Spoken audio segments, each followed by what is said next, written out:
Buenos días, les saluda Giovanna Celaya Nández, académica de este instituto, y les damos la más cordial bienvenida a nuestra tercera mesa en el ciclo de conversatorios intergeneracionales a propósito de sobre la trayectoria de este instituto en el contexto de la celebración del 50 aniversario. Como hemos venido señalando, a esta mesa, a esta tercera mesa, le han precedido dos mesas que precisamente se han ocupado en torno a el desarrollo institucional de esta comunidad académica. Hemos conversado y dialogado respecto a cómo se genera un modelo dedicado a la investigación en ciencias sociales y particularmente cómo ese modelo dedicado a la investigación, ese centro de investigación, ha, digamos, fortalecido al mismo tiempo que la Universidad Veracruzana lo hizo, y en diálogo siempre con universidades nacionales e internacionales. A propósito de eso, entonces, esta tercera mesa nos pareció pertinente retomar el diálogo, ya no tanto de manera institucional, sino privilegiando el desarrollo de una extensa y variada agenda de investigación que recoge, digamos, las distintas disciplinas que se expresan por parte de sus académicos. En esta ocasión, en esta tercera mesa, nos acompañan cuatro académicos de renombrada trayectoria nacional e internacional, y a través de los cuales, bueno, iremos conversando. Los presento brevemente: el doctor Alfredo Zabaleta, doctor Malik Tahar, doctor Michael Ducey y doctor José Velasco Toro. Bienvenidos sean a esta conversación y a este diálogo. Como hemos señalado, el propósito de estos espacios de conversación es un poco reconocer las distintas trayectorias, reconocer la convergencia intergeneracional y en este caso disciplinaria. Me parece que los cuatro académicos que nos acompañan el día de hoy representan cuatro momentos generacionales, pero sobre todo también representan cuatro agendas disciplinarias de formaciones académicas digamos, de sus propias trayectorias, y que veremos se han ido expresando en una agenda de investigación que no solo está en la agenda de investigación, sino también ha tenido ocasión de expresarse en la docencia. Dicho esto, yo voy a tener el placer de moderar esta mesa, y lo hago, digamos, un poco con la misma dinámica que lo hemos hecho en las otras mesas. Hay una serie de preguntas eje, hay una serie de temas que creo que pueden ir engarzando la conversación, y luego en un segundo momento abriremos la conversación también a los colegas y jóvenes estudiantes que nos acompañan el día de hoy. Para empezar este diálogo, para ir, digamos, soltando tema, nos gustaría iniciar la conversación, porque nos ha parecido de manera, en las otras mesas también lo hemos hecho, conocer de manera breve a los académicos que nos acompañan, ¿no? Queremos un poco escuchar de viva voz cuál ha sido su trayectoria, y que nos cuenten, que nos ubiquen en espacio, que nos ubiquen en tiempo, cuál ha sido su propia trayectoria desde que llegaron a este instituto, cómo y cuándo llegan a esta comunidad académica, cuál es su identidad disciplinaria, si podría decirse así, con la que se incorporan. Entonces, por ahí quisiéramos iniciar la conversación. No sé en quién quiere iniciar, o en mi carácter de moderadora puedo asumir esa atribución e irles dando la palabra. Doctor Malik, ¿te parece? Sí, pues muchas gracias. Buenos días a todo el mundo. Pues yo me desempeño como en el área de sociología política. Me formé en el Instituto de Altos Estudios de América Latina en la Sorbona Nueva, en París, en estudio de las sociedades latinoamericanas, y mi línea, digamos, histórica de investigación es la relación entre religión, política, movimientos sociales. En particular, desarrollé mi tesis doctoral en torno a la teología de la liberación en América Latina, ¿no? Una investigación que desarrollé en México, Centroamérica y Colombia. Y ahora trabajo más temas de élites políticas regionales y también puedo escribir sobre distintos temas de teoría social y teoría política relacionados, vinculados con esas líneas de investigación. Antes de llegar al instituto, yo trabajé unos años en Colombia, en Bogotá, en la Universidad Javeriana. Después vine a México, ¿no? y llegué al instituto en el 2009, en agosto del 2009. Ya llevo como algunos añitos, ¿no? Ya soy de la casa, como dicen, ¿no? y entonces pues me integré a esa comunidad académica donde colaboré en distintos proyectos, libros colectivos. ¿No? Estoy en un cuerpo académico que se llama Estudios Sociohistóricos del Cambio Político, ¿no? Y pues creo que con eso me presente. Muchas gracias, doctor. ¿Pepe? Bueno, yo trabajo fundamentalmente historia social. Tengo dos momentos en el instituto. Un primer momento como becario fundador, y no continué como becario fundador porque en ese momento Roberto Bravo Garzón creó el Centro de Estudios Económicos en la Facultad de Economía, y entonces me invitó que me incorporara en ese momento con medio tiempo a este centro. Y ahí empecé a participar en un proyecto que se estableció de manera coordinada con el Instituto Nacional Indigenista para hacer un estudio de la región Zoque de Chiapas. Un proyecto interdisciplinario que me valió la posibilidad de ahí de derivar mi tesis de grado, que en ese momento, cabe decirlo, de la carrera de Historia, que era parte de la Facultad de Pedagogía, Filosofía y Letras, se salía con el grado de maestría. Entonces era un trabajo de investigación, una tesis con un alto grado de dificultad para su elaboración. Nos enfrentábamos obviamente a un jurado de 5 lectores, ¿verdad? Y eso nos permitía a nosotros tener salíamos con un perfil de egreso mucho más elevado del que se egresa actualmente. Como consecuencia de ese trabajo, me fui al Instituto Nacional Indigenista, dejé la Universidad Veracruzana por una época, me fui a trabajar al Instituto Nacional Indigenista, donde tuve el contacto con la antropología social, la antropología aplicada y desde luego también con la teoría regional, que era uno de los aspectos fundamentales en la corriente teórica que se impulsaba en el Instituto Nacional Indigenista en ese momento. 8 años estuve trabajando entre el Instituto Nacional Indigenista y una temporada en culturas populares, también realizando proyectos de antropología aplicada. Y después me reincorporé a la Universidad Veracruzana en un concurso de plaza que lanzó el Instituto de Investigaciones y Estudios Superiores, el IESES, en ese momento, y me incorporé ahí para reinsertarme en los estudios de historia regional. En el 94, 95, no recuerdo exactamente el año, logré mi cambio nuevamente acá al Instituto de Investigaciones Histórico-Sociales, reiniciando mi segunda etapa en este momento, y ahora, bueno, trabajo cuestiones relacionadas con educación, historia de la educación y historia regional, y también he incursionado mucho en el campo del pensamiento religioso. Perfecto. Muchas gracias, doctor. Alfredo.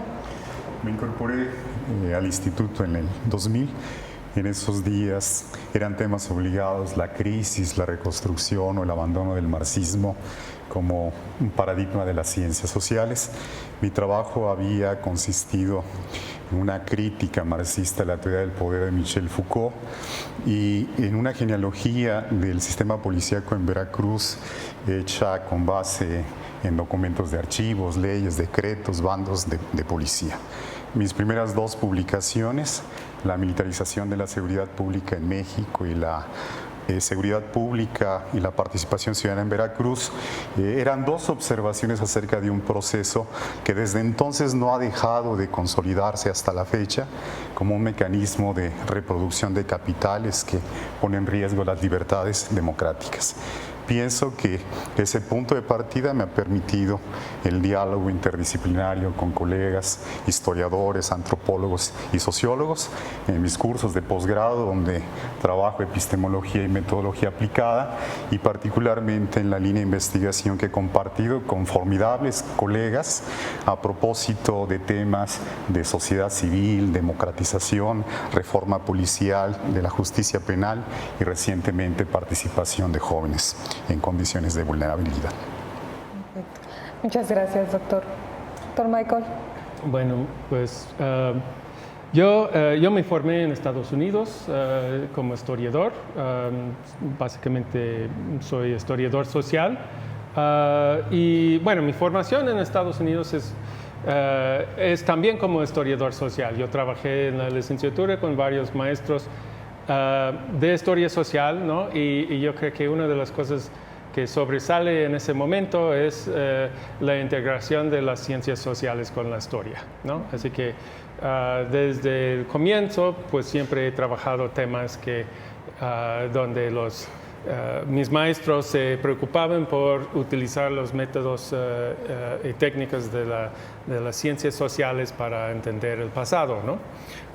Y después fui a la Universidad de Chicago, donde me doctoré en Historia de América Latina. Y ahí mismo, ¿no? Incluso es una experiencia muy distinta a los programas de posgrado aquí, y también las licenciaturas en general son hechos de manera mucho más interdisciplinaria, ¿no? Así que no aquí se mete en la historia y se lee solamente historia. Y a diferencia de eso, mi experiencia era siempre multidisciplinaria, ¿no? Así que incluso la licenciatura en Estados Unidos es mucho más amplia en términos de la formación disciplinaria, ¿no? Y en el doctorado también, ¿no? Yo llevé muchos cursos de antropología en la Universidad de Chicago, así que trabajé con Paul Friedrich y Manning y Tim Rice, Bruce Cummings en antropología, mientras mis directores eran John Cotsworth y Friedrich Katz, ¿no? Así que era muy amplia, ¿no? La experiencia así, ¿no? Así que en ese sentido, pues mi perspectiva siempre ha sido interdisciplinaria. Cuando estaba haciendo la tesis doctoral, conseguí una beca de Fulbright y quería una afiliación institucional, y les escribí aquí, porque todavía en aquel entonces se escribían cartas,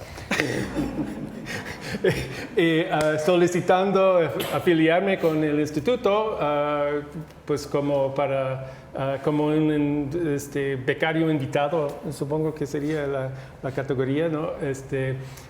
Y me aceptaron, así que a partir de 87 más o menos tengo contacto así académico con los investigadores de aquí. Incluso conocí a Pepe en aquel entonces, no sé si te acuerdas, pero fui a platicar contigo algunas veces. Incluso me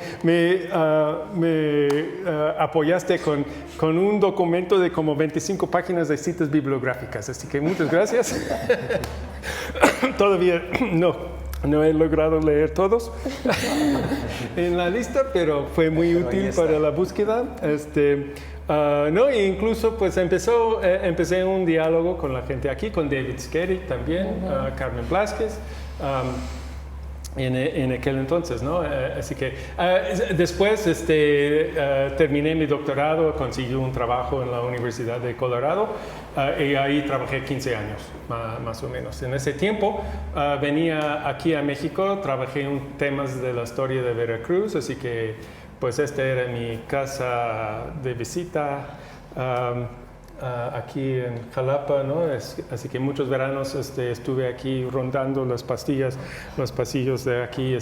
Trabajé un tiempo cuando vine de una estancia de investigación que tenía, trabajé con un grupo de estudiantes que estaban haciendo sus tesis de licenciatura. Algunos de ellos, como César Ordóñez, ¿no? Ya están en la facultad, también Rosario Juan Mendoza, ¿no? Varias personas ahí de esa época estaban leyendo su tesis, ¿no? Como pues invitado también. Y surgió la oportunidad de concursar una plaza en 2007 y decidí pues cambiarme de rumbo y venir acá, ¿no? Y así que todo el mundo me decían, ¿vas a dejar una plaza en Estados Unidos por una plaza en México? Y dije, sí, ¿cómo no? Así que lo hice y he estado aquí, trabajo con el cuerpo académico sobre la región del Golfo en el siglo XIX y XX y entablé pues una buena experiencia de dialogar con la gente que estaba en el cuerpo académico. A partir de ahí he trabajado muchos diferentes temas. E incluso pude, por medio del cuerpo académico, empezar un seminario sobre historia indígena de las clases subalternas. He estado trabajando con esos temas desde aquel entonces, ¿no? Así que no sé qué más. Ahí está. No, pues, muchísimas gracias. Creo que ya sea en su etapa formativa o en la práctica del oficio, todos están reconociendo la necesidad de los diálogos transdisciplinarios o interdisciplinarios, ¿no? Y eso me parece que también un poco refleja el espacio académico en el que se desarrollan.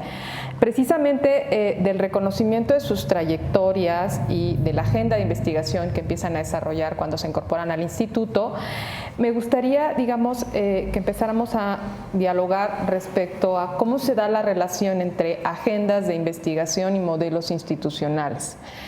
Más de uno también ha reconocido que antes de llegar al instituto tuvieron otras experiencias en términos de desarrollo académico y desarrollo de su investigación en otros espacios antes de llegar al instituto.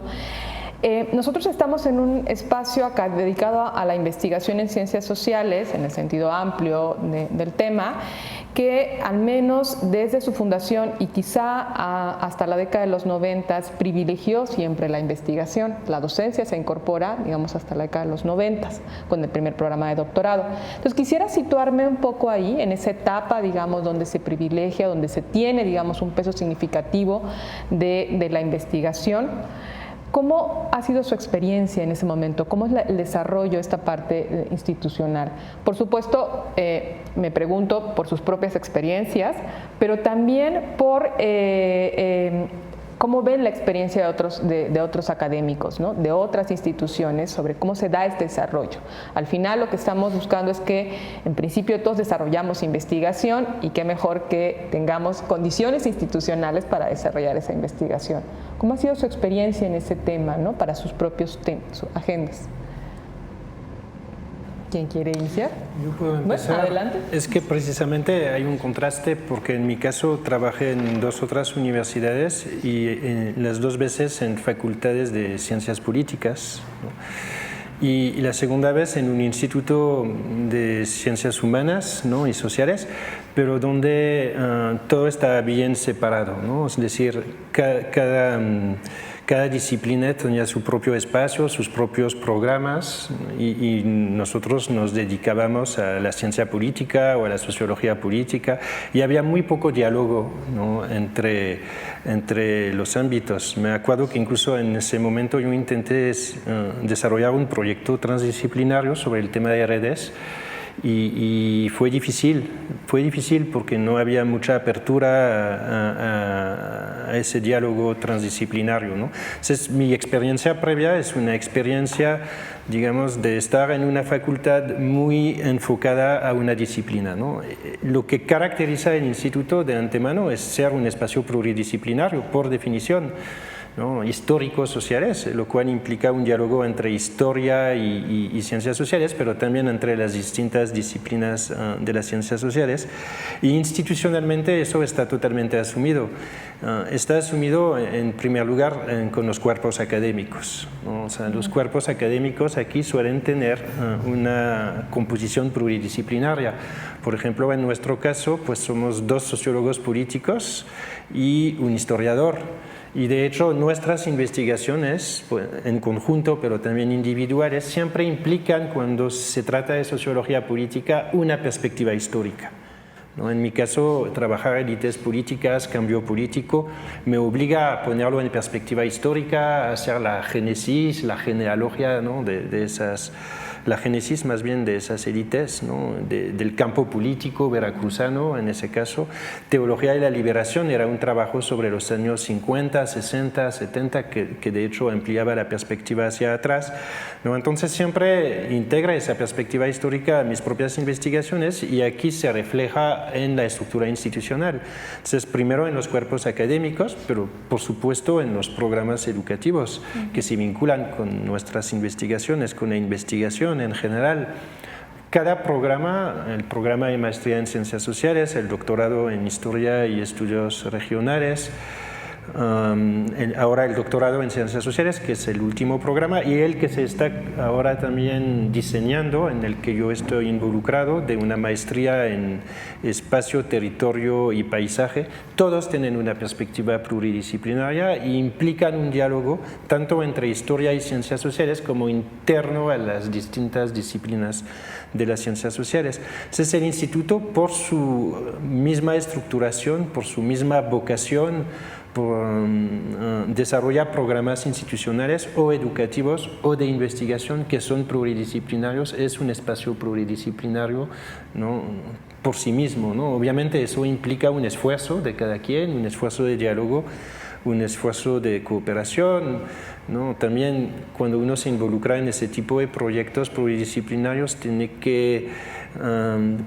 poner su propia perspectiva en el espejo de ese diálogo, replantear, ¿no?, algunas cosas, y efectivamente es ahí donde se ubica el contraste, ¿no?, entre una experiencia previa en espacios muy disciplinarios, muy como delimitados, y ahora una experiencia distinta que me parece muy rica y más fértil, ¿no?, en un espacio, en una comunidad académica pluridisciplinaria. Muy bien, muchas gracias. Me parece que... Bueno, adelante. Me parece que Malik señaló algo muy importante. Desde que se creó el Centro de Estudios Históricos, allá ya hace un buen número de décadas, 50 décadas, perdón, 5 décadas, 50 años. 50, sí. Nació con esa visión pluridisciplinar. ¿Sí? No nació con una visión disciplinar, cerrada, única y exclusivamente al campo de lo histórico, sino nació con una visión pluridisciplinar. ¿Y esto por qué? Porque en ese momento el ambiente que privaba en la Facultad de Pedagogía, Filosofía y Letras era un ambiente plural. Nosotros como alumnos, como estudiantes de la carrera de Historia, podíamos tomar cursos en Antropología, en Filosofía, en Letras, en estas 3 carreras fundamentalmente. Algunos tomaron cursos también en Pedagogía, pero la mayoría tendíamos a buscar cursar alguna materia, alguna asignatura en Filosofía o en Antropología fundamentalmente. Y el contacto que existía en ese momento con la comunidad de la facultad, pues era un contacto plural en el campo no solamente de las disciplinas, sino también en plural en el campo de las diversas visiones teóricas. Confluían tanto historicistas como marxistas, como idealistas, como materialistas, de todas las corrientes confluíamos, teníamos un diálogo muy abierto. Yo recuerdo muy bien el auditorio Clavijero, que aún está ahí en el edificio de Juárez. Era un espacio de debate, de intercambio de ideas, con mucha pluralidad, en donde estábamos siempre todos.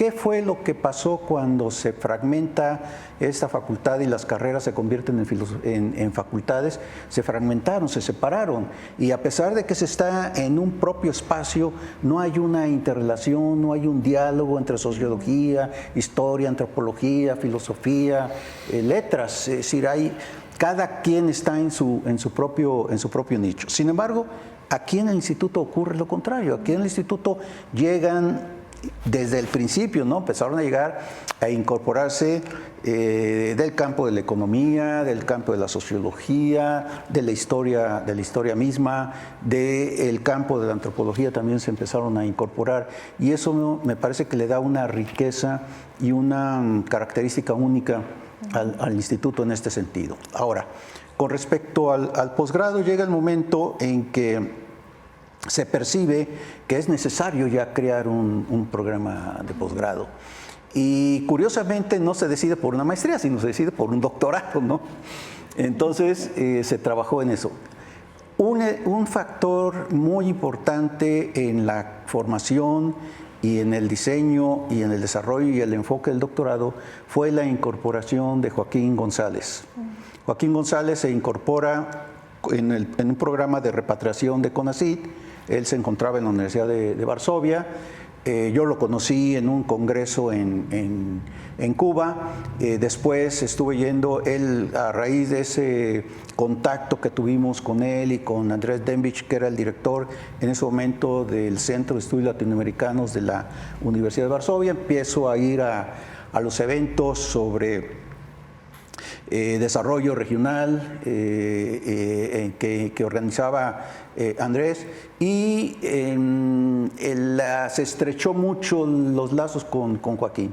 Cuando se presenta la oportunidad de repatriarlo, porque él quería ya regresar a México, se presentó gracias a un proyecto que nos aprobó el Consejo Nacional de Ciencia y Tecnología para hacer el estudio regional de la región del Papaloapan.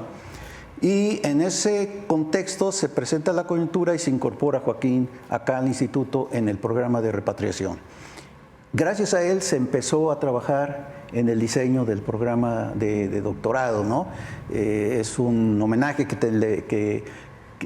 tenemos que rendirle a la memoria de Joaquín en este sentido, y de ahí el enfoque de estudios regionales, porque Joaquín le imprimió ese aspecto. El doctorado, si lo podemos ver a lo largo de las generaciones que van, 11, 12 generaciones ya del doctorado, vemos que es un doctorado también plural, porque no solamente han ingresado historiadores en él, sino han llegado del campo de la sociología, de la antropología, de la economía, de otros contextos.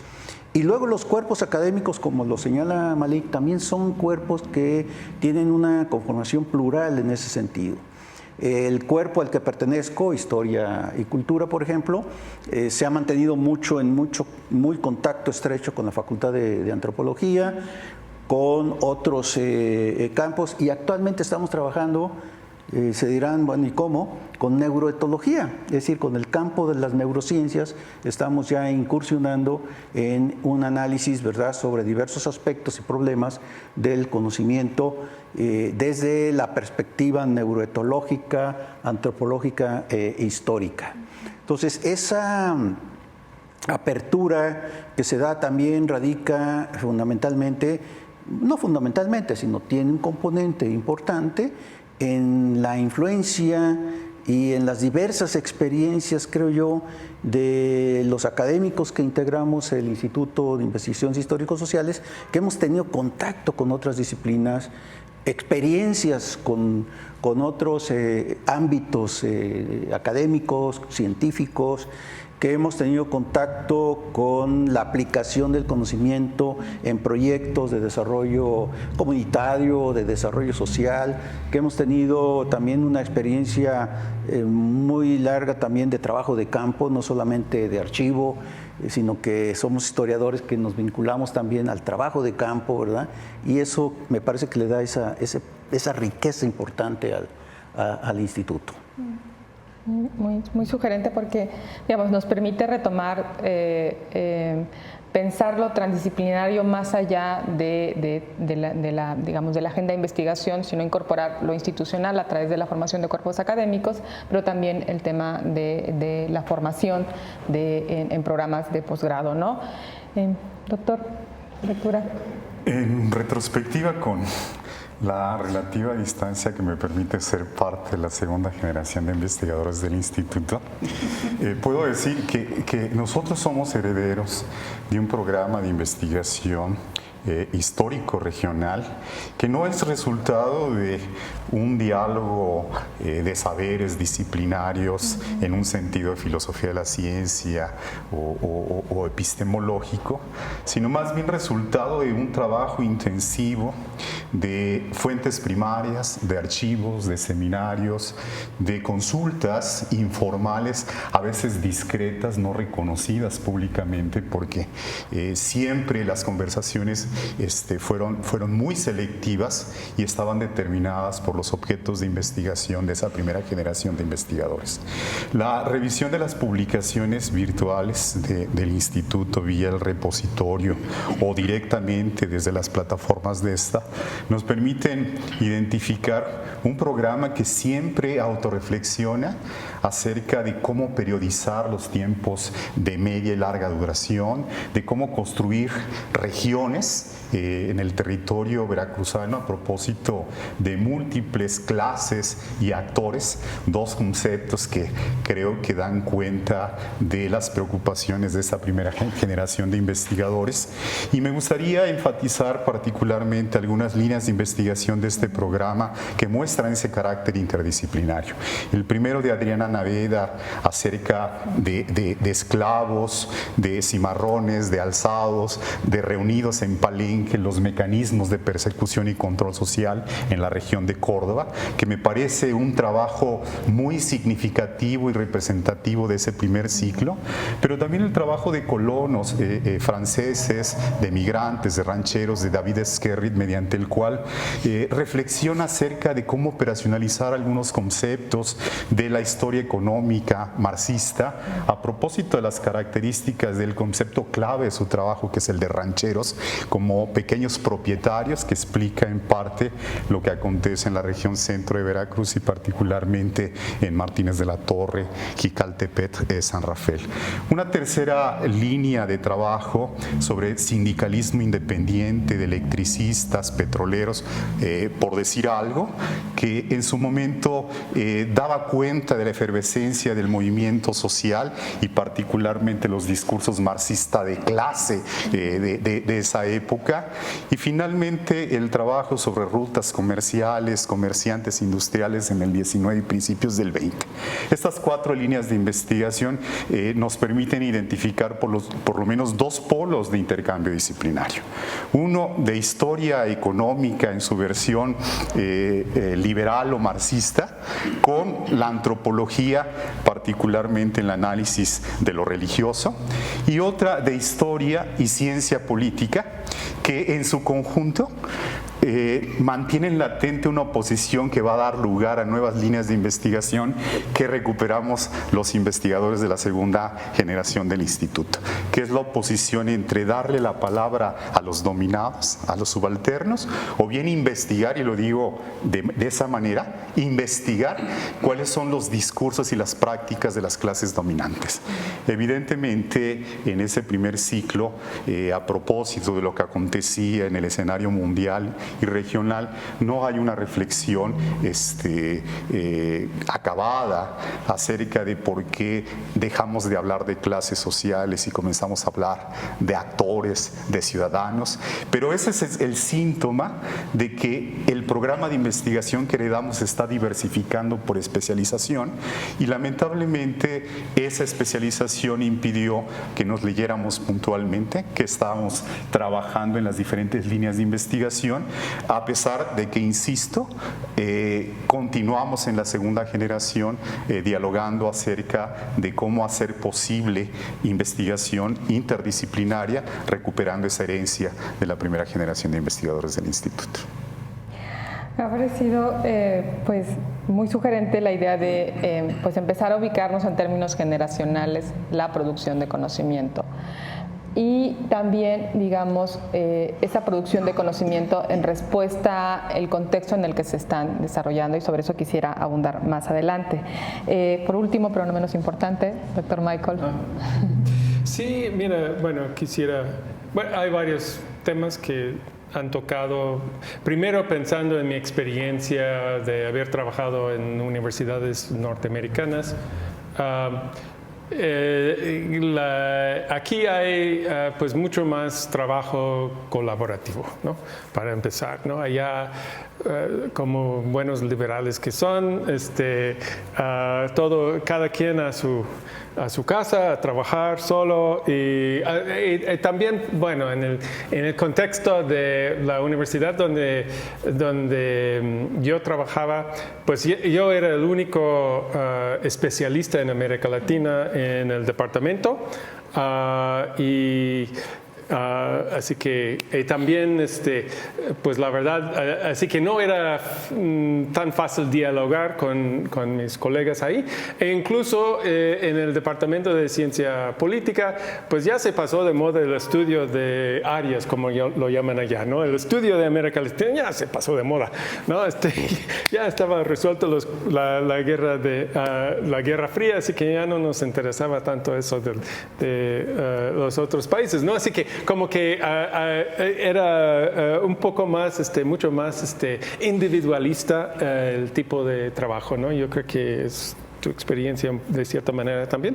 Y además de eso me decían, pues tú te encargues de todo desde Argentina hasta Chicago, porque hasta ahí llegan los mexicanos. No, así que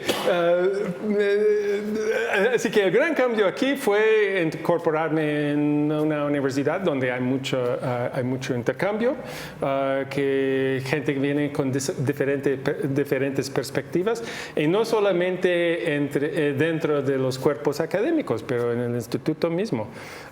Yo creo que ahí es una de las riquezas del instituto, es que siempre hay algo aquí pasando, sobre todo antes de la pandemia, en los tiempos de antes, digamos, había muchas actividades aquí que realmente es de primera clase, ¿no? Así que yo creo que los eventos que se han organizado aquí en el instituto, de traer gente de todo el mundo para tocar diferentes temas de diferentes disciplinas, pues ha sido extraordinario, y eso a diferencia de de las universidades, sobre todo los estatales, donde yo trabajé en una universidad estatal, donde dicen, pues, ¿para qué quieres traer a tal fulano? No tenemos gente aquí que lo pueden hacer, no, así como que no importa si viene de la Sorbonne o de NYU o lo que sea, ¿no? Hay como que,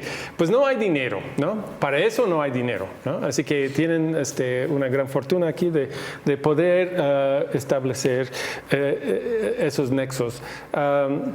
Por el otro, al mismo tiempo, yo creo que hay una cosa que sí, yo creo que lo que señaló el doctor Velasco es muy cierto, ¿no? El problema ha sido el cambio en las facultades, que se han cerrado a estas perspectivas interdisciplinarias. Tenemos que recuperarlos nosotros en los posgrados, que no debe ser así, ¿no? Es bueno el trabajo que hacemos en los posgrados, pero pues es un señalamiento que ofrezco para las facultades, ¿no? Incluso me llama la atención que ya no es la unidad de humanidades, es la ex unidad de humanidades, así que ya no son unidos, ¿no? Así que no se hablen los de letras con los de historia, de antropología. Menciones un libro, una novela en tu clase de historia y te ven como que, ¿novela? ¿Qué cosa sería eso? ¿No? Así que eso podría enriquecer mucho la experiencia de las licenciaturas. Y finalmente, una de las cosas que el posgrado sí recupera es esa perspectiva interdisciplinaria, y yo creo que, bueno, siempre se ha acercado a los temas de la región, de una manera interdisciplinaria, y yo creo que en parte por la influencia de Joaquín González, pero desde la creación del doctorado en Historia y Estudios Regionales siempre ha tenido esa perspectiva, ¿no? Y yo creo que por la misma formación de los investigadores y sus proyectos de investigación. Eso ha sido una de las fortalezas del instituto de los posgrados que ofrece, ¿no? Así como que está muy abierto a pensar de diversas maneras en la misma región o diferentes regiones, pero pensando desde diferentes perspectivas. Y yo creo que pues eso es una de las grandes fortalezas del instituto también. Pues muchas gracias a todos. Creo que dos cosas me parece que han quedado como muy claras, ¿no? El tema de la reivindicación de lo transdisciplinario en la agenda de investigación, pero también en la docencia. Los cuatro han tenido distintas experiencias en al menos los 3 programas que tenemos ahora vigentes. El doctorado en Historia y Estudios Regionales, la maestría en Ciencias Sociales y el doctorado en Ciencias Sociales. Los 4 en distintos momentos, ya sea en el diseño curricular o en la experiencia docente o en la dirección de tesis. Los 4 han tenido pues eso, participación por lo más activa en estos 3 programas, que hay que decir, los 3 forman parte del ahora Sistema Nacional de Posgrados, ¿no? Lo cual también habla un poco de la calidad de sus académicos y de la docencia que se establece.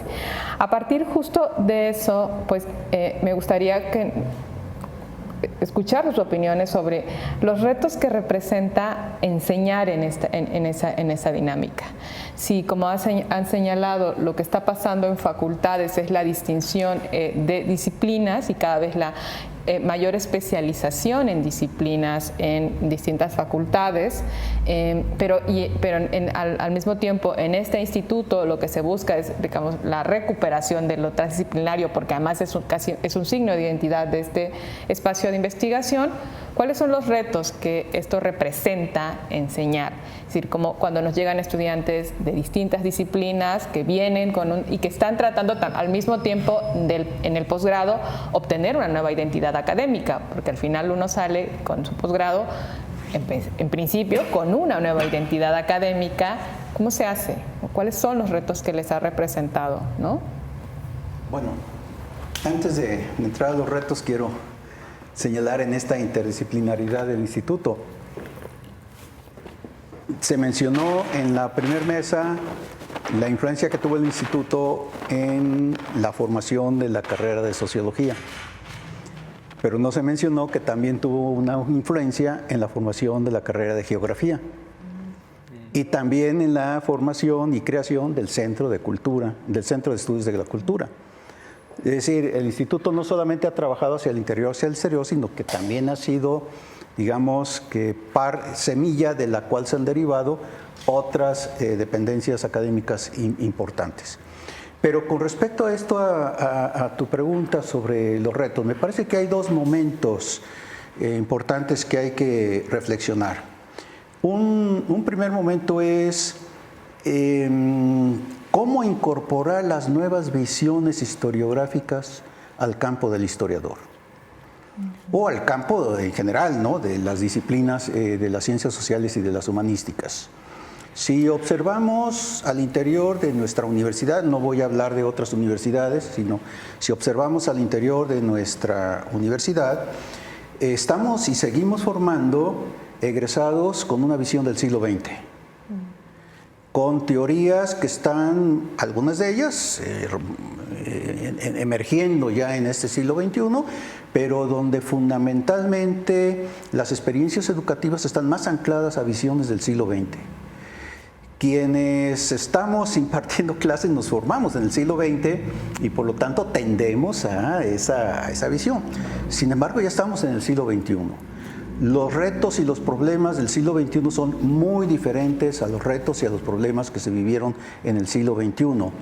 La formación de los futuros historiadores, de los futuros científicos sociales, tiene que ser ya en una perspectiva totalmente nueva, totalmente diferente. Por ejemplo, en el campo de la historia, pues hay 3 corrientes historiográficas, por mencionar, muy importantes: la historia digital, que no es nueva, ya tiene 30 años que se está trabajando en Francia, en Inglaterra, en los Estados Unidos, que en México apenas se está trabajando, en Colombia ya tiene como alrededor de 15 años que se está trabajando en la historia digital, que implica un manejo de conocimientos muy diferentes a los clásicos de la historiografía.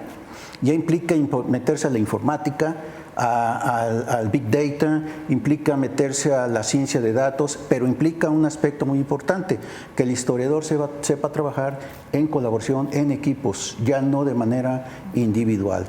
Está la historia del presente, que es una historia generacional, tanto coetánea como contemporánea, que ya tiene un buen rato también en Francia y en España. En España se ha impulsado muchísimo toda esta corriente historiográfica.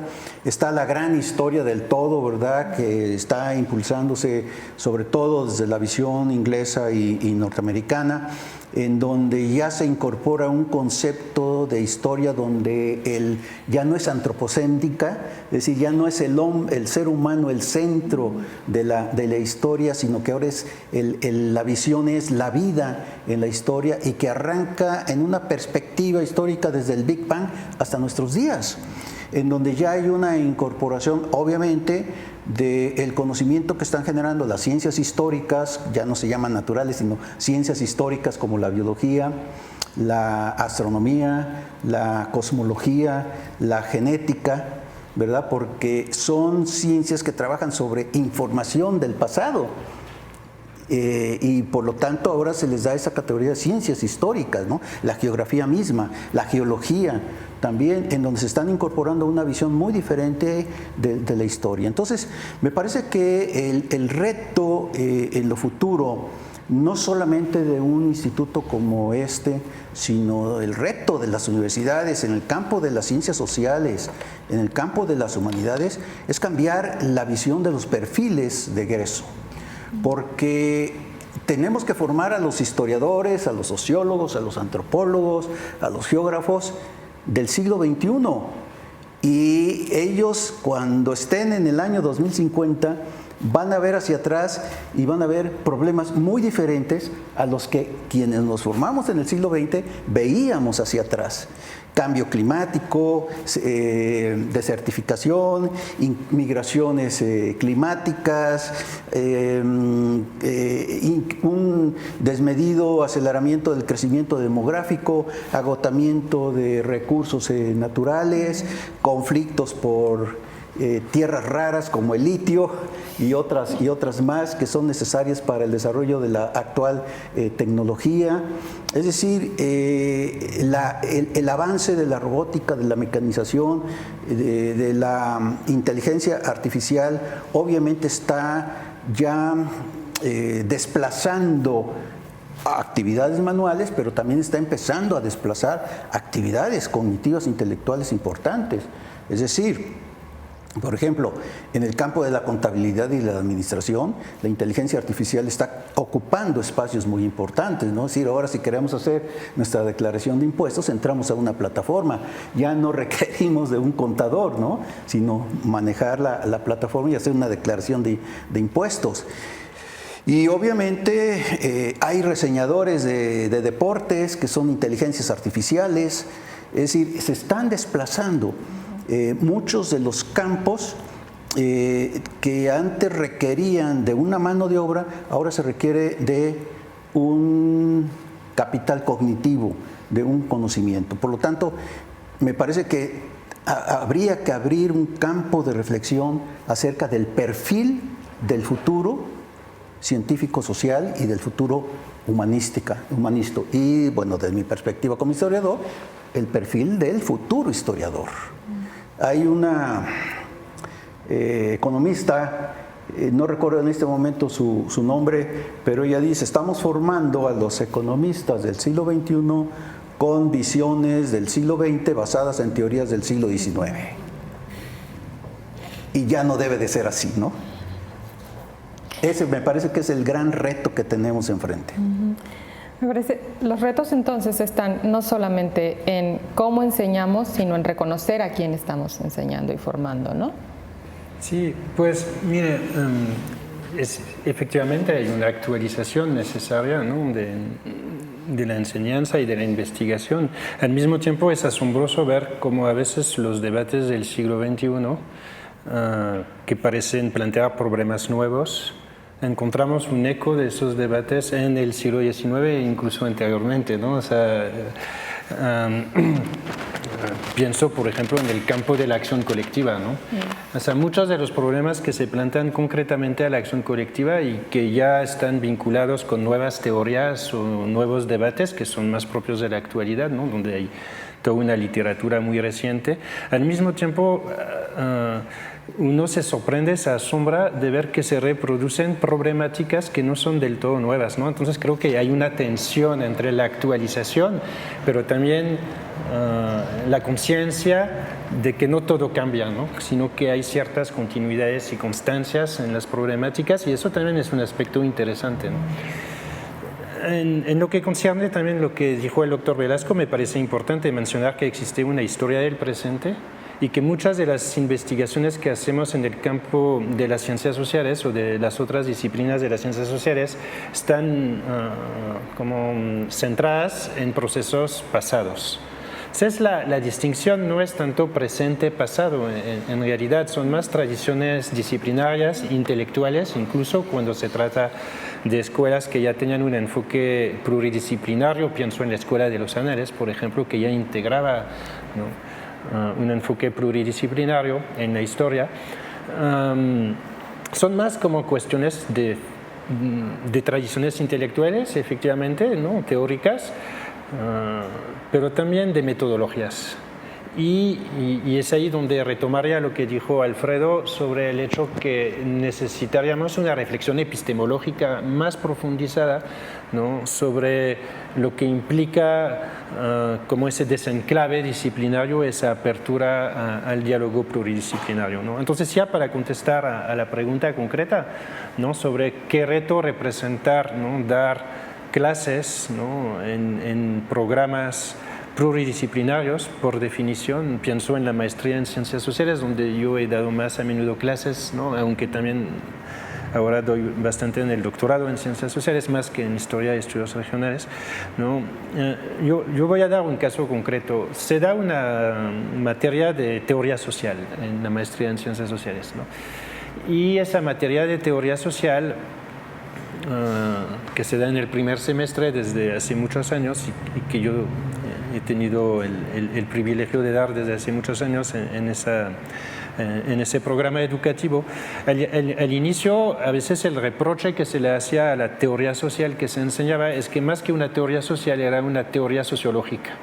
Es decir, el enfoque era muy sociológico, ¿no? Y nosotros recibíamos estudiantes, algunos provenientes de la Facultad de Sociología, ¿no?, de esa disciplina, pero también de horizontes disciplinarios muy diversos, ¿no?, desde la historia, la economía, la pedagogía, etcétera, ¿no?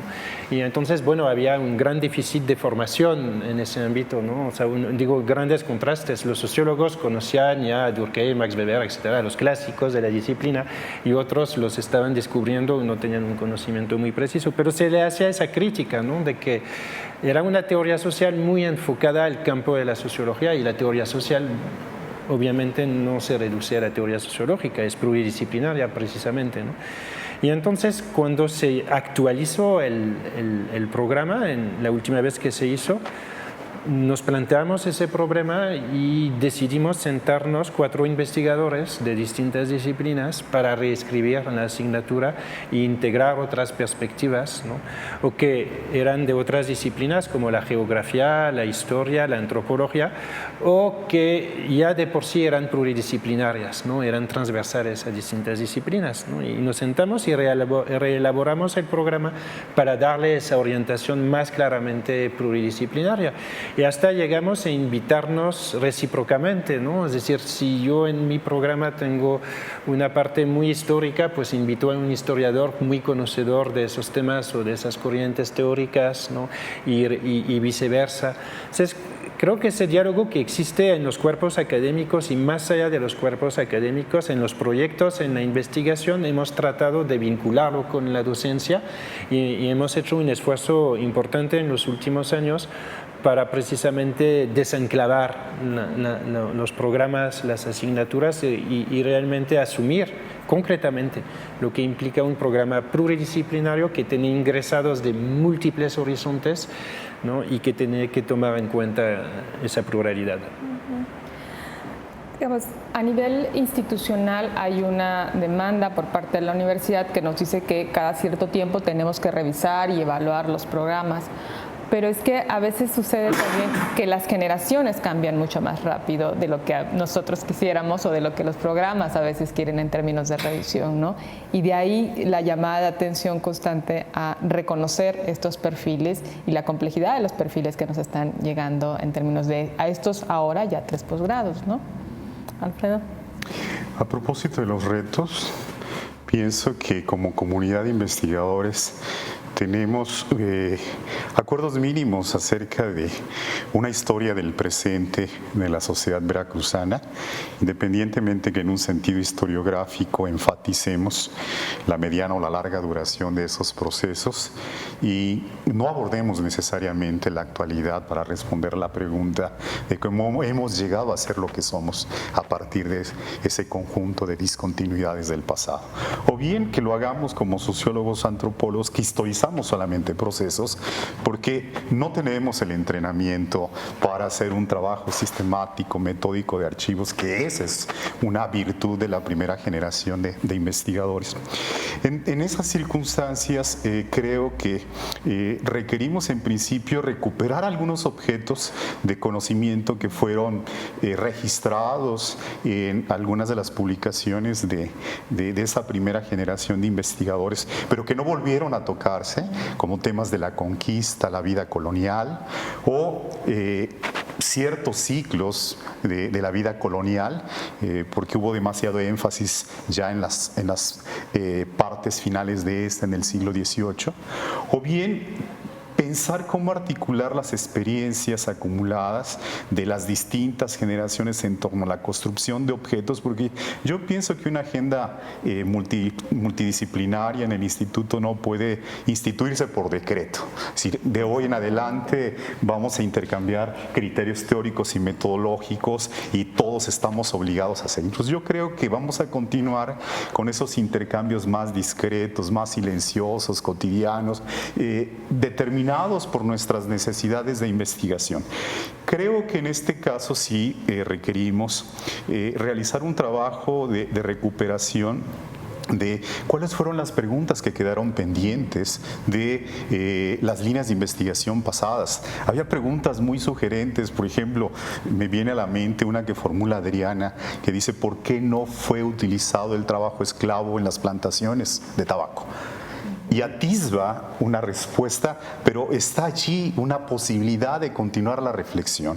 O cómo se articularon procesos locales y globales en las rutas comerciales y marítimas, enunciado por Carmen Blázquez o también por Abel Juárez, que se quedó allí y que valdría la pena recuperar. Entonces pienso que en adelante nuestra investigación podría recuperar este tipo de objetos para reaccionar a la fragmentación de la agenda producida por la especialización, por una libertad de investigación desregulada, y por otro lado creo que debe haber algunos cambios en el impulso de ciertos proyectos de investigación, de tesis en nuestros posgrados, porque también ahí observo una especie de dispersión. O sea, no hay una adscripción estricta a las líneas, ¿no? Cosa que puede ser, digamos, visto como algo positivo en la medida en que amplía el espectro de objetos de conocimiento, pero también no hay una consolidación de líneas de investigación mínima que garantice una reproducción de ese patrimonio, esa herencia institucional en torno a la historia regional, basada en fuentes primarias, en una perspectiva de historia del presente. Muy bien. Esa es una de las preguntas que quería hacerles para cerrar, como hacia dónde vamos. Y la otra que tendría que ver también con el tema de la identidad institucional, ¿no? Que en alguna otra mesa también ya salió. Pero antes de eso, pues quisiera escuchar la opinión del doctor Michael. Bueno, sí, yo creo que es importante pensar, bueno, esta cuestión de historia del presente no quiere decir que tenemos que estudiar el presente. ¿No? Es que la historia siempre es dinámica, ¿no?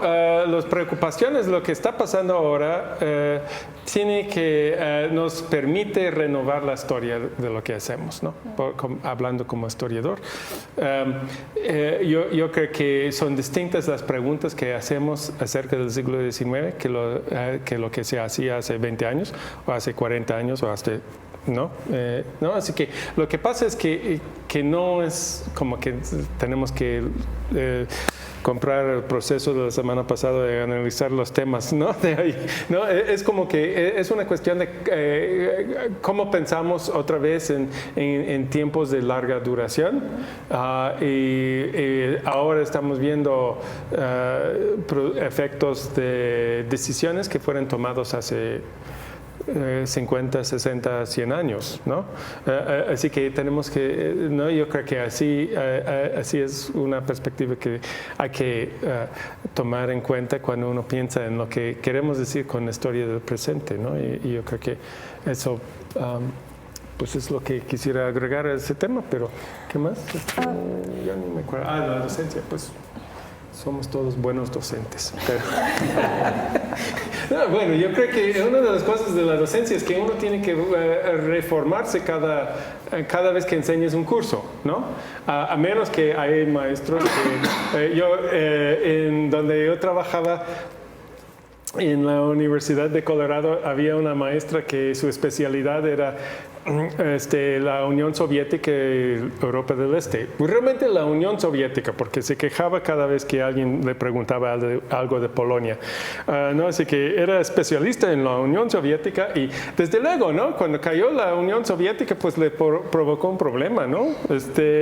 Era muy contenta de verlo caer, por cierto, porque era muy anticomunista, pero el problema es que nunca cambiaba no cambió nada. ¿No? La Unión Soviética colapsó, pero no cambiaron sus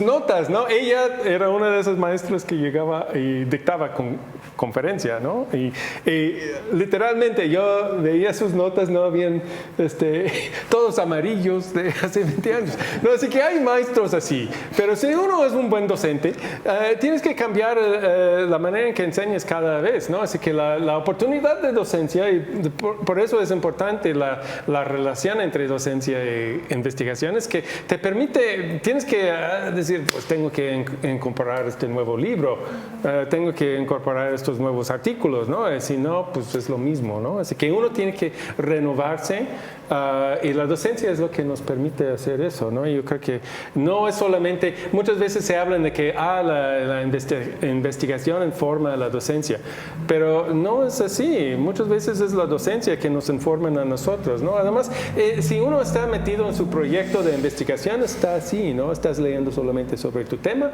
sobre la investigación, no lees otras cosas, pero cuando llegas y tienes que enseñar el curso sobre, pues, la formación del Estado mexicano o lo que sea, pues de repente tienes que leer de cosas que no quieres leer para tu proyecto de investigación, ¿no? Así que eso es, ¿no? Lo que se puede decir de eso. Me gusta, digamos, el tono en el que va tomando, porque aunque quisiéramos por momentos separar docencia e investigación, es prácticamente imposible para nosotros la separación, aunque la docencia a nivel de posgrado se haya incorporado hasta la década de los 90, ¿no?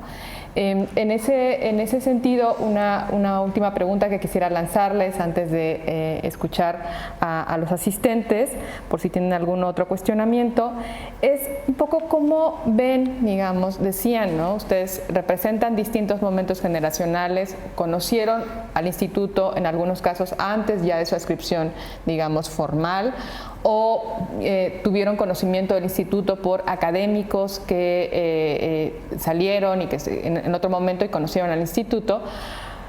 Pero en este sentido, digamos, si reconocemos 50 años desde la creación del Centro de Estudios Históricos al día de hoy, ¿Cómo ven esta idea de las nuevas incorporaciones y los cambios? A todos en algún momento les ha tocado ser miembros de comités de evaluación, de revisión de expedientes. ¿Cómo ha cambiado? ¿En qué momento creen que la velocidad de los cambios se ha acentuado, no solo por, digamos, condiciones institucionales que han permitido ampliar, digamos, el número de investigadores e investigadoras que se han incorporado a este instituto, sino, digamos, en respuesta también a la naturaleza de la investigación que se viene desarrollando, ¿no? ¿Cómo han visto este proceso, ya sea en los 90s o de los 2000s para acá, ¿no? Yo, como experiencia, yo dejé este instituto como becaria en el 2000 y no tuve ningún contacto con el instituto hasta 2014. Y cuando yo regresé 14 años después me parecía que era otro, o sea, había cambiado de una manera impresionante en términos de las agendas, de los temas, de los posgrados, de los perfiles, ¿no? Entonces, ¿cuál es su experiencia sobre eso, no? Pues es un instituto que ha crecido mucho en los últimos años. Yo no tengo la distancia, ¿no?, de lo que había antes, porque llegué ya más tardíamente, ¿no? O sea, sería como decir de la tercera generación, para decirlo de algún modo. Ya está la cuarta, ¿no? Ya me siento, ¿no? La cuarta transformación. Sí. No, generación. Generación. No, generación. No, pero no tanto por edades, sino por cuando uno se incorpora, ¿no? Y entonces, pues no tengo la distancia, pero cuando yo llegué me tocó como conocer varias de las personas que habían sido, de los investigadores que habían sido muy importantes en la génesis y en los desarrollos posteriores del instituto. Pienso en David Esquerrit, por ejemplo, ¿no?, en Joaquín, que fue muy importante para el doctorado, y en muchos otros, ¿no?, Feliciano, etcétera, algunos que desgraciadamente ya no están con nosotros. Y entonces no me tocó esa época, pero me tocó conocer personas provenientes, investigadores provenientes de esa época, ¿no? Y cuando me incorporé fui testigo de la aceleración del cambio, es decir, llegaron muchas personas, investigadores nuevos. Posteriormente el instituto creció muy rápidamente y se diversificaron los temas, los centros de interés, ¿no?, los propios cuerpos académicos, ¿no? Entonces, efectivamente, no es la comunidad inicial como que tenía tal vez un proyecto común que quería impulsar hasta una línea, tal vez, no tanto de investigación, sino una visión, ¿no? Y ahora ya no es lo mismo, porque ahora hay intereses muy distintos, a pesar del diálogo pluridisciplinario, ¿no?, temáticos por lo menos, ¿no?, muy diversos, ¿no? Y si bien no somos, o sea, no es instituto en el modelo liberal que describió Michael, ¿no?, de que son individuos y únicamente dedicados a su investigación, eso puede provocar que una comunidad pequeña, todo el mundo está interrelacionado, eso puede provocar que efectivamente haya ciertas unidades dentro del instituto que ya no están tan interrelacionadas, ¿no? Entonces, eso implica un esfuerzo mayor para generar los espacios, y los tenemos, como el coloquio anual, ¿no?, para generar el diálogo y la conversación. Ese crecimiento tiene ventajas porque amplía la agenda de investigación, la potencialidad, los programas educativos, pero plantea retos nuevos, ¿no? ¿No? Porque pues, puede existir una mayor fragmentación dentro del instituto y entonces aquí hay un esfuerzo que tal vez no era tan necesario hacer antes por digamos, el tamaño relativamente reducido de la comunidad académica, ¿no?, de generar espacios de debates, espacios de interrelación, ¿no? Hablo en el plano de la investigación y de la docencia. Estoy muy de acuerdo con lo que dijo Michael sobre el hecho que efectivamente lo que trabajamos, los temas que trabajamos se reflejan en la docencia, ¿no? Pero también cuando nos actualizamos en la docencia, eso tiene un impacto en nuestra propia reflexión y en nuestras propias líneas de investigación, ¿no? Ha sido mi caso. Entonces, efectivamente, creo que es un ir y venir entre ambas cosas, ¿no? Bien. Hay un momento muy importante en el cambio del instituto que permitió precisamente todo este crecimiento y transformaciones que se vivieron a partir del año 2000 hacia acá. Nace como un centro de estudios históricos, a la par poquito más tardío, el Centro de Estudios Literarios y el Centro de Estudios Educativos. No sé en qué momento, porque yo en ese periodo, en ese lapso estaba yo en el Instituto Nacional Indigenista, donde pues trabajé con yaquis, con mayos y en varias partes de Oaxaca y varias regiones interétnicas de Veracruz. Cuando me reincorporo a la universidad me encuentro con que los 3 centros se habían fundido en un solo instituto, el Instituto de Investigaciones Humanísticas. Esto fue un periodo, cuando lo empecé a conocer, cuando lo empecé a observar, fue un periodo que impidió el crecimiento de los centros como tales. La universidad todavía no era autónoma, era una universidad todavía de Estado, y entonces si un centro quería incorporar a un investigador, se tenían que negociar una plaza por cada centro, lo cual dificultaba muchísimo la posibilidad del crecimiento del Instituto de Investigaciones Históricas, porque si históricos conseguía una plaza, entonces los educativos también decían, ¿y yo qué? Y los literarios también decían, pues nosotros también queremos una plaza, y eso generaba al interior muchos conflictos. Las juntas académicas eran verdaderamente un caos, porque cada centro tomaba sus acuerdos y los tenía que llevar a la junta académica para que se validaran ahí. Y había muchísimos conflictos en ese sentido. ¿Qué se planteó en el momento en que, bueno, tuve la oportunidad de ser director de investigaciones? En ese momento planteé que el Instituto de Investigaciones Humanísticas tenía que desgajarse y tenían que crearse institutos autónomos independientes. Y entonces fue un trabajo obviamente de convencimiento, primero en ese momento con el rector, con Salvador Valencia, luego con Villalpando, que ya le tocó concretar el proyecto. Se logró esa, digamos, autonomía de cada uno de los centros para convertirse en institutos. Y de ahí surge pues ya el Instituto de Investigaciones Históricos Sociales, que por cierto, el título de Históricos Sociales fue una reflexión que se llevó hacia el interior, derivada precisamente de esta visión plurisocial que se tenía hacia el interior, porque antes eran nada más históricos, ¿no? a secas. Y surge el de literario, surge el Instituto de Investigaciones Educativas, ya con una autonomía, y eso les permitió ya a cada uno de los institutos pues, ir negociando, ir impulsando proyectos de investigación, proyectos de posgrado, la incorporación de nuevos investigadores, y a partir de ahí se da pues un crecimiento. En ese momento estaba como directora Carmen Blázquez, que se dedicó a convencer a los otros directores de los otros centros para que se pudiera de una manera conjunta, ¿verdad?, pedir que cada uno de los centros se convirtiera en instituto. Y después Leopoldo Alafita hizo todas las gestiones para que pudiéramos estar en este espacio en el que estamos hoy, en donde se tuvo que hacer una inversión para remodelar, porque aquí había estado la Facultad de Artes Plásticas, antes taller libre de artes plásticas, ¿verdad? Y fue gracias a esa gestión de Alafita muy fina, muy insistente, quienes lo conocemos de año atrás sabemos que cuando se fija una meta, la persigue, ¿verdad? Y esa es la razón por la que estamos en este espacio.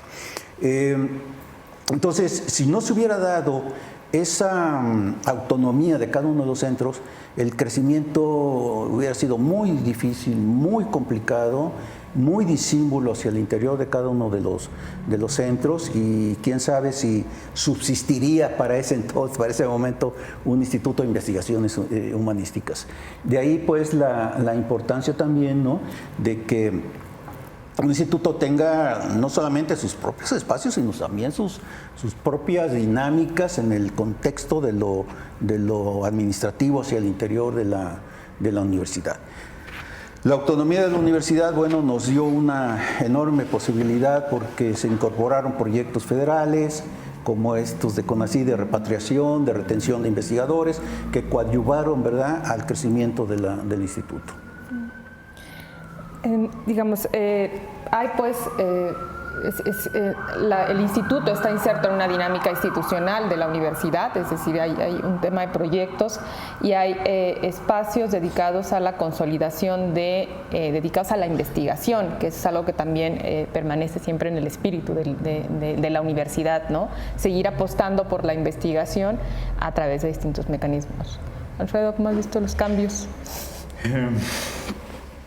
Para cierre esta primera fase me gustaría enfatizar el carácter positivo de la especialización disciplinaria en el instituto, porque en efecto nosotros somos responsables de haber recuperado algunos hilos discursivos de la primera generación para hacer posible la sociología en este instituto, en defensa de la sociología y en contra del etnocentrismo sociológico que nos hace a veces practicar cierto tipo de imperialismo tratando de imponer el punto de vista de la sociología a las otras disciplinas. O sea, pienso que en los hechos el instituto tiene 3 programas de investigación y que necesitamos mucha imaginación institucional para una nueva planeación de agenda y de docencia que exprese y refleje esa diferenciación por especialización. Por supuesto que el gran reto histórico e institucional es cómo posibilitar vía seminarios compartidos, no tan fragmentados, a veces casi individuados. Hemos llegado al exceso de que 2 personas tienen un seminario, por ejemplo, ¿no? Planificar mejor la investigación y la docencia que nos permita reconocer cómo se continúa el trabajo historiográfico que ha sido fundante, instituyente de este instituto en comunicación con otras disciplinas en nuestros posgrados, pero que también demos libertad para el desarrollo disciplinario de la sociología. Mi propuesta inicial de la maestría en ciencias sociales, del doctorado en ciencias sociales, que ha sido una construcción colegiada, colectiva, mi propuesta inicial de la revista de ciencias sociales ha tenido ese espíritu. Cómo fortalecer una línea de investigación sociológica abierta al diálogo plural, interdisciplinario, particularmente con historiadores y antropólogos y evidentemente con geógrafos. Y pienso que eso tiene que reflejarse no solo en los cambios curriculares que tenemos que hacer y que seguramente haremos pronto a propósito de las presiones del padrón nacional, sino que también tiene que reflejarse en las dinámicas cotidianas de trabajo, en los intercambios que establecemos vía las revistas, pero fundamentalmente a partir de los propios seminarios. Los seminarios, ¿no? Michael, tú lo conoces desde los 80s como becario, entonces ibas y venías y después te quedaste. Pero estaba como, de cierta manera, al margen de la vida, de la dinámica cotidiana del instituto, ¿no? Yo venía como... así que, bueno, mi experiencia con el instituto es más bien a partir de 2007, cuando estaba aquí más de tiempo completo, desde luego. Pero una de las cosas que sí he notado, y hablando de como mi participación en comités de evaluación o de jurados de concursos, cosas así, es que yo tengo que decir que los nuevos investigadores que se han incorporado desde que yo he trabajado aquí, cada quien llega con un proyecto y con un dinamismo que ha ayudado mucho al instituto, ¿no? Yo me acuerdo incluso para mí la llegada de Luis Juventino García Ruiz fue pues como que abrió muchas puertas porque tenía ideas y proyectos y empezamos a colaborar. Así que esas son algunas de las cosas. Yo creo que los jurados en que participé, donde contratamos gente que no eran ligados con ningún grupo aquí del instituto, ¿no? Así como con nuevas ideas, nueva formación. Luis Fernando Granados era uno de ellos. Dora Cecilia Hidalgo Sánchez es otra, ¿no? Así que hay mucha gente nueva que ha sido renovado el instituto, ¿no? Yo creo que esa es una de las cosas importantes de una institución como esta, tiene que ser constantemente renovado y abierto incorporar nuevas voces, ¿no? Que no tienen solamente como que cómo va a ayudar mi cuerpo académico o el otro, ¿no? Y mi proyecto de investigación que, ¿no? Así que eso es lo positivo de la experiencia aquí, ¿no? De las nuevas generaciones, pues qué bueno que han estado incorporados estas nuevas visiones y creo que la apertura del instituto de aceptar gente que no solamente se formaran aquí, ¿no? Así que... Sí, creo que eso es importante. O sea, el crecimiento implica nuevos retos, ¿no? Nuevas dificultades, pero también impulsos, ¿no? En particular cuando llegó Luis Fernando Granados, impulsó un montón de proyectos, de espacios de debates, no solo de un cuerpo académico, sino entre cuerpos académicos, que fue un momento... O sea, así como Luis Juventino, en tu caso fue un nuevo impulso, ¿no? Pues yo me acuerdo que cuando llegó Luis Fernando Granados fue también un nuevo impulso para algunos de nosotros. Tenía muchas iniciativas muy creativas y precisamente muy pluridisciplinarias, ¿no? Pienso en el libro sobre Lefebvre y el derecho a la ciudad que está por salir, ¿no? Un poco de publicidad. O sea, ¿Disponible en la Feria del Libro? Disponible en la Feria del Libro. O sea, era incluso interesante. Algunos historiadores se ponían a hacer sociología urbana, ¿no? Casi, y algunos sociólogos terminamos haciendo historia intelectual, ¿no? Pero todo eso producto de una iniciativa donde nos incorporamos, ¿no? Y que entonces en ese sentido sí, obviamente hay siempre una actualización, un nuevo dinamismo, pero todo crecimiento también pues genera nuevos retos. Bueno, pues antes de las reflexiones finales que precisamente van a abundar sobre el tema de pues, los retos y sobre todo hacia dónde vamos en el campo de la investigación, pues ¿qué les parece si abrimos a la conversación a los asistentes? A ver si alguno o alguna tiene interés en plantear alguna duda, consulta, opinión sobre precisamente los temas que se han discurrido en esta mesa. Para allá, el doctor Ernesto Treviño.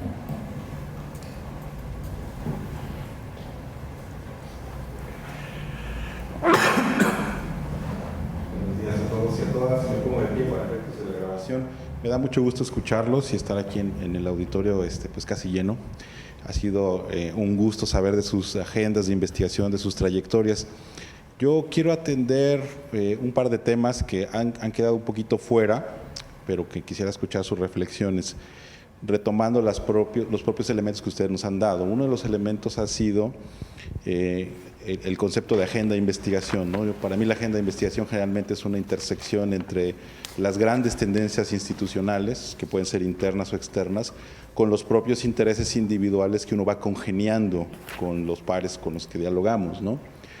Ahí me parece que es en ese nivel, sobre todo en el más específico, donde se puede ver hasta qué punto la interdisciplina o el diálogo de disciplinas se va haciendo concreto, ¿no? Digamos, todos podemos leer de todo, sin duda, porque podemos tener intereses intelectuales abiertos, pero más bien mi curiosidad es hasta qué punto creen ustedes que en sus objetos en particular, en el tiempo, la disciplina se ha expresado, o si más bien ha quedado como una voluntad, digamos, una disposición, la pluridisciplina se ha expresado en sus objetos, ¿no? Yo les puedo decir que creo que en casi todos los casos lo he visto, pero quisiera ver su propia evaluación de sus objetos de estudio, ¿no?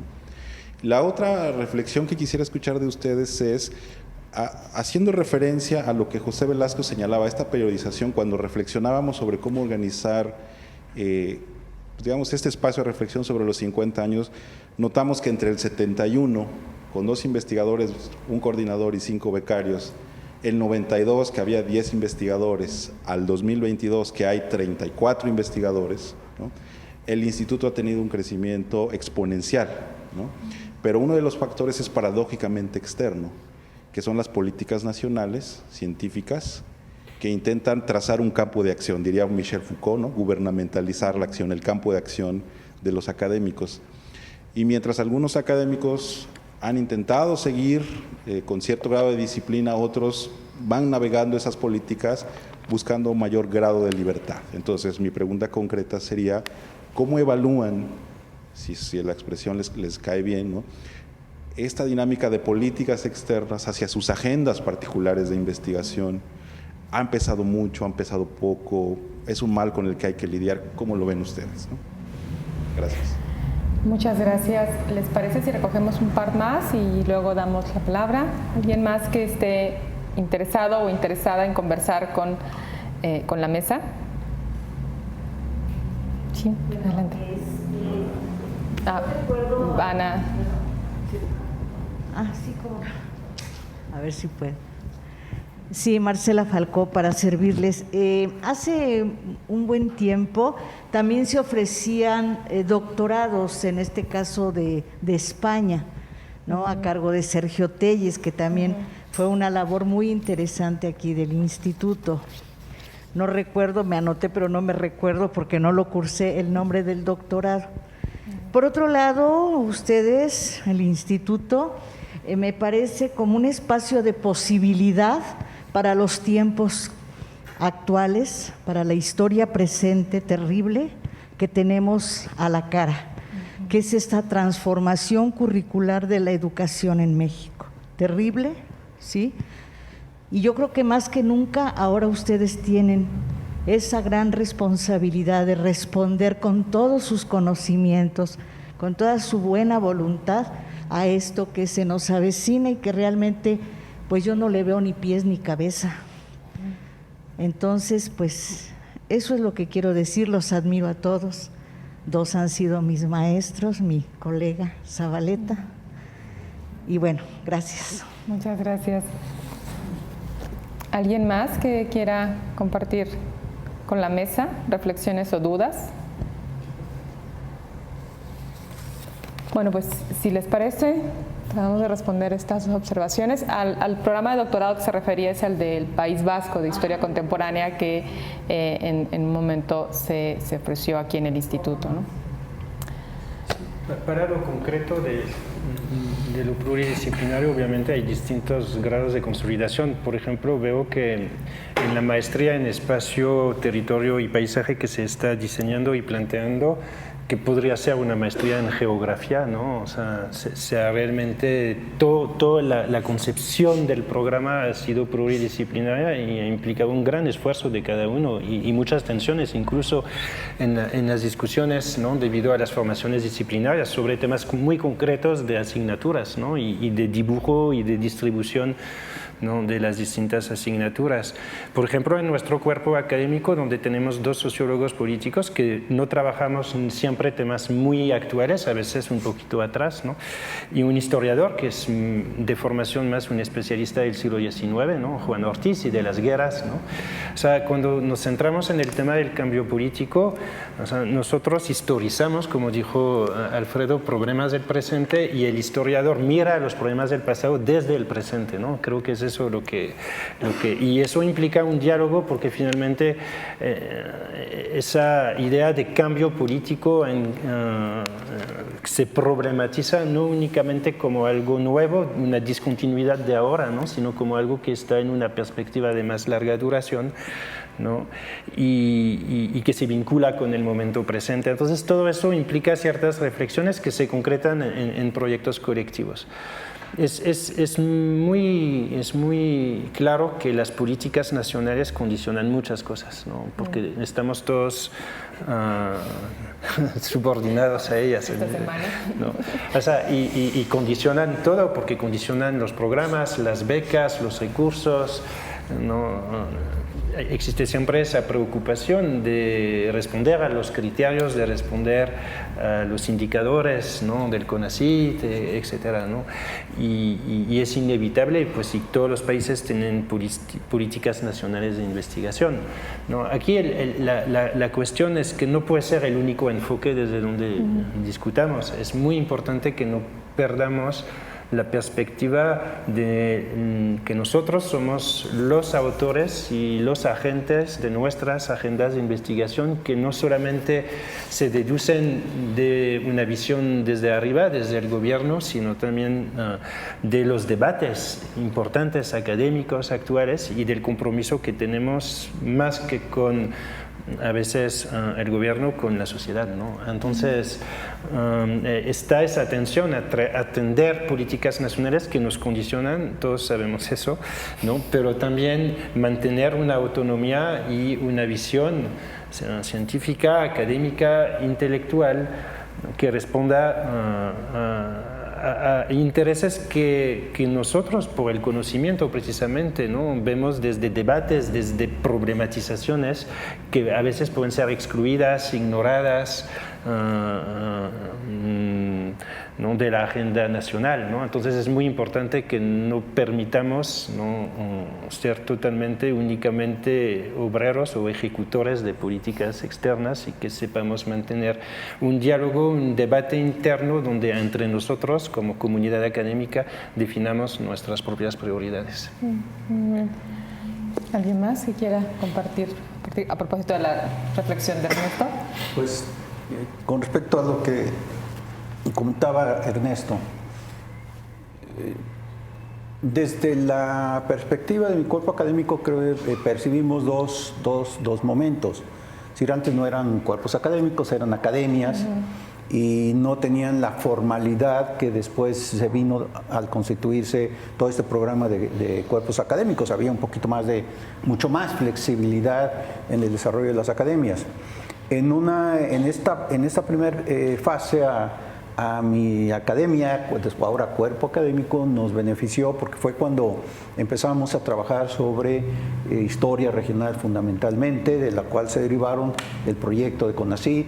Los financiamientos de CONACYT eran más, ¿cómo podríamos decir?, menos estrictos en los requisitos técnicos, administrativos, que se tienen que cubrir ahora. Sí había que cubrir todo lo referente a las comprobaciones y a la entrega de informes técnicos correspondientes. Y eso nos benefició porque pudimos trabajar muy bien, con mucha libertad con la Facultad de Antropología y con Arqueología. Integramos una academia donde éramos historiadores, antropólogos y arqueólogos, en donde estuvimos trabajando en este proyecto. En la medida en que, bueno, se transforma cuerpos académicos y todas las exigencias, ¿verdad?, y la clasificación en consolidación, consolidados, etcétera, ha burocratizado demasiado la vida académica. Y sobre todo, si bien se pide que sean trabajos de producción, de colaboración, no se está dando ese trabajo de colaboración al interior de los cuerpos académicos, porque los parámetros siguen siendo individuales. Y entonces está uno más preocupado en la producción individual y cómo ligarla al cuerpo académico para poder en un momento dado estar dentro de esta dinámica y dentro de esas políticas impuestas por el gobierno federal. Se transitó de un esquema que buscaba apoyos e impulso al desarrollo del conocimiento, la generación del conocimiento, a un esquema que se ha burocratizado y que en vez de ser flexible, es inflexible, es muy cerrado e impide ahora una dinámica mucho más amplia. Incluso en el interior de nuestro propio cuerpo académico ya estamos tratando de explorar otras experiencias. Si paradójicamente el desarrollo de la innovación tecnológica que detonó la pandemia del COVID y el desarrollo, la implementación de diversas plataformas en línea, nos ha permitido, en nuestro caso y probablemente en muchos de ustedes también, ampliar las posibilidades de vinculación, de intercambios y de contacto entre otros colegas de otras universidades, tanto nacionales como extranjeras. Y de esa manera abrir otros espacios, otros canales que ya no están circunscritos única y exclusivamente a los parámetros de los cuerpos académicos, que me parece que son una camisa de fuerza también, porque se imponen luego líneas que criterios, ahora la nueva política de CONACYT, ¿verdad?, que está imponiendo ciertos criterios, ciertos indicadores a cubrir para el financiamiento de proyectos, pues atentan no solamente contra la libertad académica, sino atentan también contra la libertad de espíritu y de desarrollo de conocimiento, que es fundamental. Un conocimiento, si no hay libertad, no se desarrolla el conocimiento, si no hay libertad, no hay innovación, y si no hay libertad, obviamente no hay un avance en el campo de lo académico. Con respecto a lo que mencionaba la maestra Marcela, efectivamente el instituto se vinculó mucho con la Universidad del País Vasco en tres acciones fundamentales. Una, el desarrollo del doctorado en Historia Contemporánea, en el que egresaron no solamente varios académicos de la propia universidad, sino de otras instituciones tanto del Estado como federales, del INA, del CIESAS, etcétera, en donde hubo una dinámica, el rescate de archivos que se microfilmaron y que, bueno, ahora el microfilm ya es obsoleto, ¿verdad? Habrían que digitalizarse ahora para poder conservarlos, porque la conservación de un microfilm requiere de un presupuesto específico. Y el otro aspecto fueron las investigaciones conjuntas que se desarrollaron, sobre todo en el campo de la historia de la economía y de las relaciones mercantiles. Entonces, aparte, bueno, de los eventos académicos que hubo en su momento. Estas acciones, bueno, llegó un momento, como todo proyecto, que llegó a su conclusión, pero que fue un proyecto que nació de la vinculación de académicos de ese instituto con el Centro de Estudios Contemporáneos de la Universidad del País Vasco. Pues sí, yo creo que las políticas federales sobre el apoyo para la investigación siempre pues tienen sus ventajas, ¿no? Primero, si existen recursos, ¿no? Y de hecho eso es una diferencia entre Estados Unidos y por ejemplo, aquí, es que nosotros, los científicos sociales y humanistas, compartimos del mismo fondo, nos incluyen en CONACYT. ¿No? En Estados Unidos no es así, ¿no? Hay mucho dinero que se dedica a la ciencia, pero pues lo que se llama el Fondo Nacional de Humanidades es una bicoca en comparación, ¿no? Así que no te van a dar dinero para un proyecto de investigación, ¿no? Así que de cierta manera hay que decir que aunque tiene muchos problemas el sistema de apoyos para investigación de nivel universitario, pues no todo es de color de rosa en el extranjero. Hay otros países que quizás lo hacen mejor. En Estados Unidos pues es una cuestión política de que obviamente no vas a dar dinero a una bola de marxistas culturales izquierdosos, ¿no? Así que, pero aquí, desde luego, ¿no? Aquí tiene un problema de que sí nos dan dinero, pero tiene muchos candados, ¿no? Y uno de los candados es que pasan un par de meses cada año llenando formatos y juntando papeles y buscando, llamando a tus cuates. Oye, la constancia de ese, ¿te acuerdas de ese evento que hicimos hacer? Así que ese es el problema, ¿no? Y entiendo, ¿no? El Estado nos da dinero, pero quiere ver qué hicieron con el dinero, ¿no? Pero el costo de buscar eso es tiene un costo para la investigación, ¿no? Así que hay ese peso. Al mismo tiempo, yo creo que algunas son heridas autoinfligidas, por ejemplo, como se mencionó, tenemos que reevaluar nuestros programas cada 4 años. ¿Verdad? Y todos sabemos que nuestros campos se cambian por completo cada 4 años, ¿no? Esa es una cosa que pues la verdad me llama la atención. Merece hacer una evaluación, pero nos piden reinventar todo, ¿no? Y realmente es un problema ahí. ¿No? Así que hay ciertas cosas que también podríamos repensar nosotros de la manera en que lo hacemos, ¿no? Y, pues sí, eso es, pues cada beneficio tiene sus costos, ¿no? Es lo que... Tú eres historiadora económica, así que bueno, tú sabes de eso, ¿no? De costo y beneficio. Alfredo. Es previsible que en los próximos 15 años, no puedo pensar más de ese intervalo de tiempo porque me gustaría verlo instituido, vamos a seguir jugando ese juego institucional, Ernesto. De nuestra forma, como dice Malik, con nuestra agencia, nuestras iniciativas, porque en efecto las narrativas de los organismos internacionales, de la política de ciencia y tecnología de nuestro país puede ser, digamos, en cierta forma un riesgo para muchas de las cosas que nosotros consideramos básicas para la innovación científica, y sin embargo creo que habría que estar atentos más a los cursos de acción institucional, ¿no? O sea, ¿qué acuerdos vamos a crear nosotros?